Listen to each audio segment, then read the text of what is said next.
Obsession. A true story. The unfolding of a very complex process of obsession, with its main roots planted deep in the mysterious soil of past incarnations, with many implications projected into the future of those involved.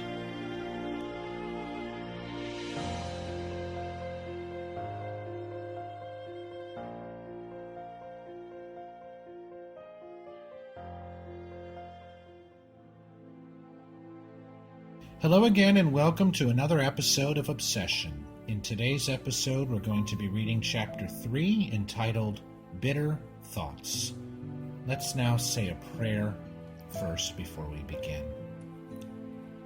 Dear God, bless this opportunity to once again begin to read and study this work of so much importance, which helps us to understand our connection to the spirit realm, our connection to our responsibility to open the door to the spiritual realm, to open the door of our hearts, not only to others around us, but to the good spirits and to Jesus and to God.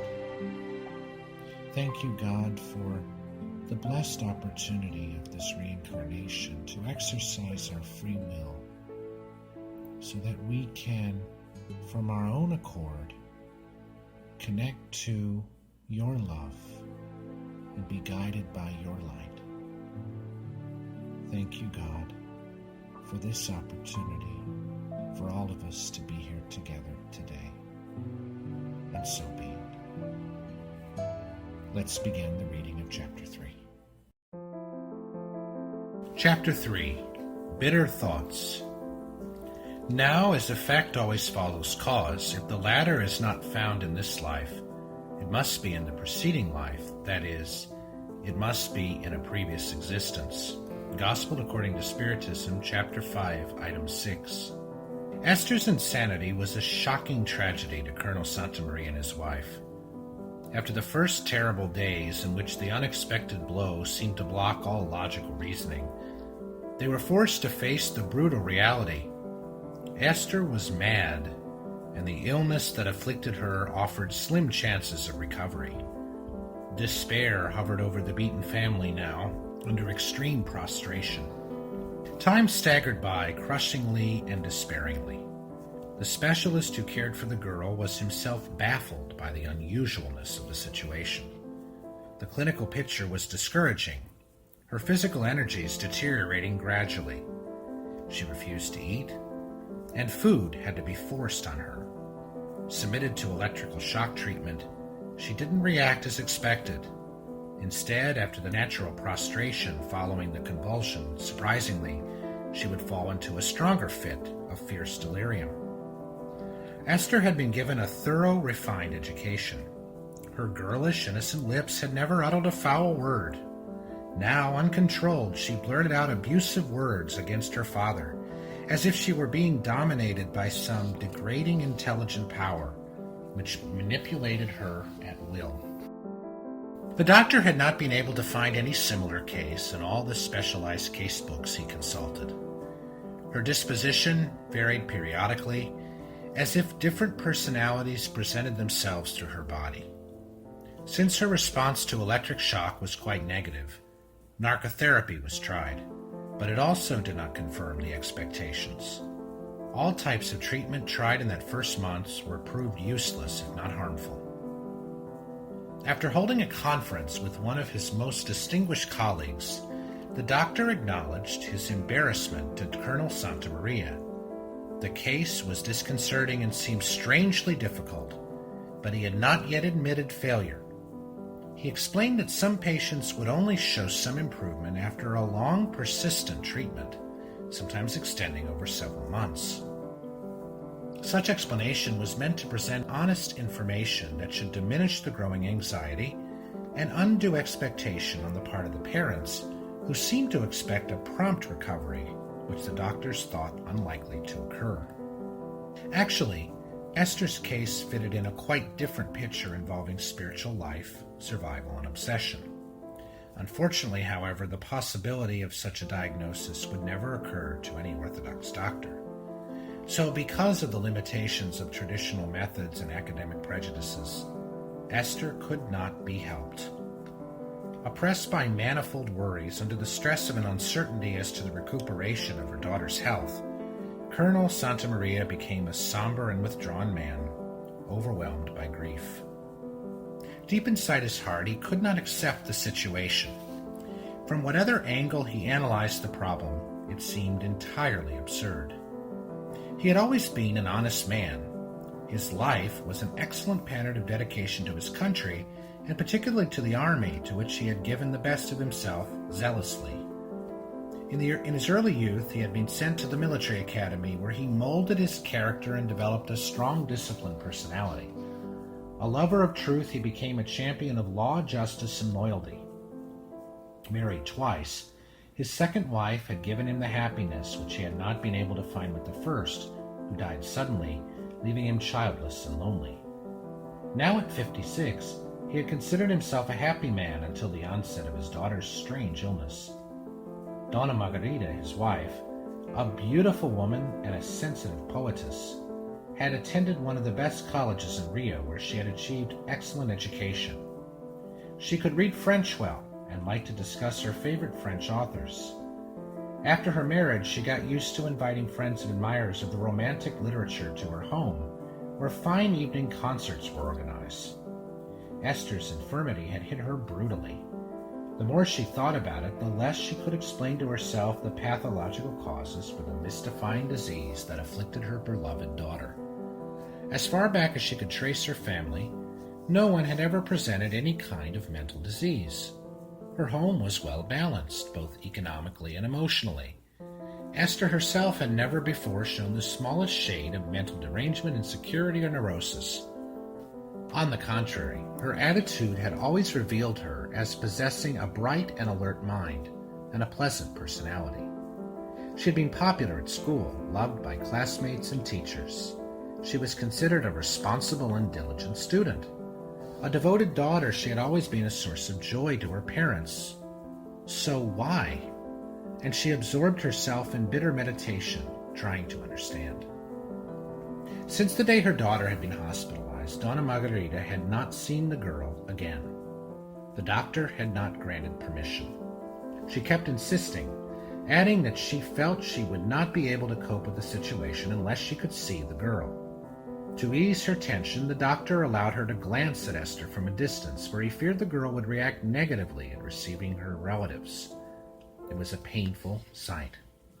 The girl was sleeping heavily under strong sedatives, looking like a hibernating animal, her face discolored and contorted. The mother stood there looking, tears flowing uncontrollably. Colonel Santamaria, unlike his wife, did not allow his sorrows to come out. Instead, he shut himself up, nursing his revolt silently. He felt as if caught in a strong, entangling net. A nightmare, he considered.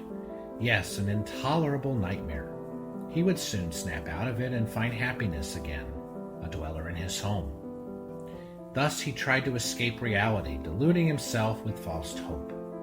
He could not conform to the fact that his daughter, the joyous little fairy that enchanted his garden of happiness, had to be confined to a madhouse. For a madhouse it was indeed, regardless of its high standards. Insanity, that degrading disease, virtually converted a human being into a beast. Such a hideous thing could not have happened to him, or worse still, to his beloved daughter, the very root of all his joys. And the tough officer who had fought bravely in the Second World War, never permitting himself to be moved by emotions, now often found himself weeping bitterly and hopelessly. In those difficult days, the couple would sometimes go for a walk to ease the inner pressure. Strolling along Copacabana Avenue with his wife, the colonel's mind would invariably focus on their child. He would give anything to rescue her, he thought. Anything. Arm in arm, they would walk off their solitude, trying to dodge time. Along the crowded, well-lit, world-famous Copacabana sidewalks, they felt abandoned and as prisoners of fate. Now and then, emerging from his fruitless, materialistic speculations, the colonel muttered, "There is no God." The worst aspect of the problem, which contributed to deepen his depression, was the fact that apparently at the heart of his daughter's mental problem, he stood as a hateful monster. His mere presence would rouse her aggressiveness. As his wife had done before, he also tried to convince the doctor to let him see the girl, hoping that in doing so, he would be able to mitigate his sorrows. The doctor, however, denied his permission. The father was greatly impressed when later he learned the girl had sensed his intentions and had been still more upset, more disturbed. "If she dies," he told himself, "I'll kill myself." This thought seemed to comfort him because he entertained the vain idea that death was the end of life. He believed that once the exhausted cells ceased to function, thought, reasoning, and consciousness would disintegrate altogether. The colonel's heart could not be appeased because misfortune grows into gloom when resentment is added to it. The systematic rejection of the plain facts of life keeps us oscillating between apathy and aggressiveness. Moreover, pride, when forced out of its vanity nest by divine laws, reacts violently, poisoning reality in such a degree that we are led to think of suicide not as a cowardly act, what it is in fact, but as the only solution, ignoring that once committed it will reveal a disappointing reality in the beyond, where suicides enter as great criminals. The only way for a man to show strength is under the test conditions of a deep moral suffering, out of which he should emerge as a winner of himself. But it demands a great spiritual effort, humility, and a strong faith. Colonel Santamaria and his wife were used to high social prestige and flattery. They had never before considered the possibility of suffering. Their religious beliefs never warned them that theirs was not a life set apart in permanent laughter. Now they were beginning to understand that sorrow and grief were not exclusively for the rabble. And because they had lived absolutely to themselves, they were now forced to break their personal selfish shell and come out to consider other important aspects of life once deliberately ignored. Well, in this chapter, we really do see here how the Santamarias are really escaping their spiritual reality. Their pride is blinding them because they're not aware of what's more important around them and within them, their spiritual nature, the spiritual nature of themselves and the spiritual nature of the universe and of everything around them. Remember, in previous chapters, we learned how Colonel Santamaria was used to mechanical prayers without really reflecting on the consequences of his actions. And we can see here more and more in this chapter how used the Santamarias are to the achievements that they've gotten in their lives, to the lifestyle, to the clubs that they've joined, to the luxuries that they have, to the people that they meet who are attracted to and connected to that lifestyle that they lead in a wealthy section of Rio de Janeiro. In here, it seems that their material life is everything, that it's perfect, and that this is exactly what everybody should aspire to. But we can see here how the divine laws and the law of action and reaction can break the Santamarias out of that pride and vanity almost in a split instant. One evening can basically tear apart the illusions of materiality. And there's an important opportunity for spiritual awakening there.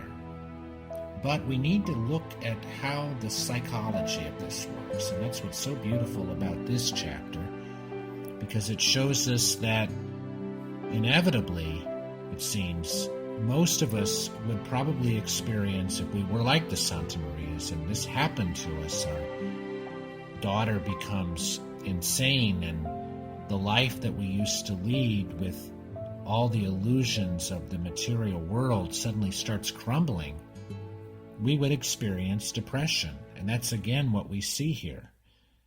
It reminds me of that Robert Frost poem, "Should I take the well-worn road or the road less traveled?" The well-worn road is the road that everyone else around them would take, the road of continuing their lifestyle, continuing to entertain, continuing to be a beacon of the social scene and the community. But after this event has happened to their daughter, things have shaken up so much that now they're starting to realize that, hey, our daughter is insane and has basically stained our social reputation. It's no longer possible as easy for them to follow that road. So they have a choice here.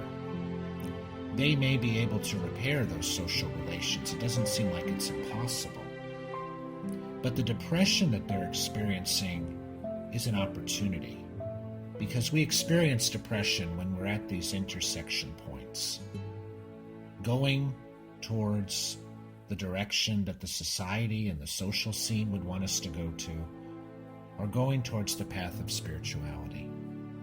Jesus has taught us the importance of developing our spiritual muscles and strength to go through the narrow door of spiritual awareness and awakening, instead of just the wide door of materialism. In the Gospel according to Spiritism, in a section entitled "The Narrow Door," the good spirits interpret the Gospel in the following way. They say, "Wide is the door to damnation, because evil passions are numerous, and the vast majority of humanity follows this pathway. That of salvation, or we could even say spiritual awakening, is narrow, because humans are obliged to exert great control over themselves in order to dominate their evil tendencies, if they wish to pass through. And this is something that few are resigned enough to do. It complements the maxim, 'Many are called, but few are chosen.' And in this, we might recognize something very important. That is that although few are chosen in this pathway of spiritual awakening, we can look upon an event such as what's happened to the Santa Maria's daughter as an opportunity for spiritual growth, that many people may not be blessed with this awakening. So we can look upon these events that happen in our lives and issues that happen with us psychologically or mentally as blessings. How often do we think about that? In the normal day-to-day society, the idea of saying that a mental illness is a blessing is a strange statement, but look upon it as something that could give us an opportunity for spiritual growth. Because remember that there's a reason, there's a law of action and reaction, there's a reason we experience these mental illnesses. And looking upon them as opportunities for our spiritual development may well be the path that will lead not only to eliminating or getting rid of the mental illness, but even more importantly, towards a greater happiness than one could ever receive from the material world.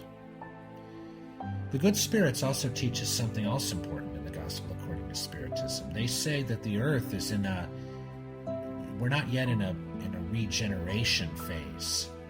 And so as a result, the door is always going to be wider on the side of materialism and ignorant tendencies that are spiritually unaware, or pathways that lead to spiritual slumber.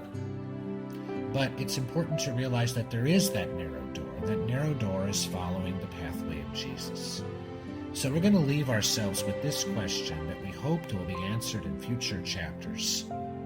How much do the Santa Marias understand their spiritual nature? How much have they learned about themselves, who they truly are? How much will they learn, or have they learned, or will they learn about the laws, the spiritual laws that govern all of our lives? That's something we're going to look forward to in another chapter of the book Obsession.